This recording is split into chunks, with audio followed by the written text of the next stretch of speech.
ഇന്നത് സ്പെഷ്യലാണിത്. കണ്ടിട്ട് മനസ്സിലാവുന്നുണ്ടോ എന്താണ് ഇത്?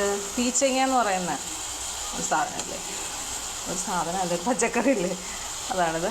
കണ്ടോ, കാണാമോ? അത് ഞാൻ പറഞ്ഞില്ലേ, കൂടുതലും നമ്മൾ മെഴുക്കുവരട്ടിയാണ് ഉപയോഗിക്കുന്നത്. അതിലെന്ന് വെച്ചാൽ നമുക്കിവിടെ വെളിച്ചെണ്ണ, ആട്ടിയ വെളിച്ചെണ്ണയുണ്ട്, ഇവിടെ തന്നെ ആട്ടിയ. അപ്പോൾ പിള്ളേർക്ക് ഇത്തിരി എണ്ണയൊക്കെ ചെല്ലണ്ടേ, അപ്പോൾ അതിലുമുണ്ട്. പിന്നെ തേങ്ങ ഇഷ്ടമില്ലാത്ത കുട്ടികൾക്ക് വേണ്ടിയിട്ടുള്ളതും കൂടാണ്.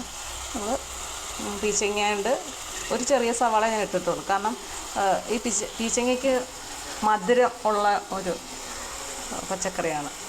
മധുരമുണ്ട് നല്ല രീതിയിൽ, ഒരു പ്രത്യേക ടേസ്റ്റാണ് ഇതിന്, നല്ല സോഫ്റ്റായിട്ടുണ്ട്. അപ്പോൾ ഒരു സവാള ഉണ്ട്, പിന്നെ പച്ചമുളക് കണ്ടോ, പച്ചമുളക് കണ്ടോ, ഇതെൻ്റെ സ്വന്തം ചെടിയിലെ പച്ചമുളകാണ് കേട്ടോ. പിന്നെ കറിവേപ്പില ഇവിടെ ഉണ്ട്, പിന്നെ മഞ്ഞൾപ്പൊടി, ഉപ്പ്. പിന്നെ വെളിച്ചെണ്ണ ഞാൻ ആദ്യം ഒഴിക്കാറില്ല കേട്ടോ, അത് പറയാൻ പോകും. ആദ്യമേ ഞാൻ ഈ കഷ്ണങ്ങളെല്ലാം ഇതിലേക്ക് ഇട്ടിട്ട് നമ്മൾ ഗ്യാസ് ഓൺ ചെയ്തിട്ട് ഞാൻ നേരെ കുക്കർ വെച്ചിട്ട് നേരെ അതിനകത്തോട്ട് ഇടുക. അത് കഴിഞ്ഞിട്ട് ഈ ചേർക്കാനുള്ളതെല്ലാം ഇട്ടതിന് ശേഷം, അതായത് കഷ്ണങ്ങളെല്ലാം ഇട്ടതിന് ശേഷം മുകളിലോട്ട് ഞാനിങ്ങനെ വെളിച്ചെണ്ണ ഒഴിക്കുകയാണ് ചെയ്യുന്നത്.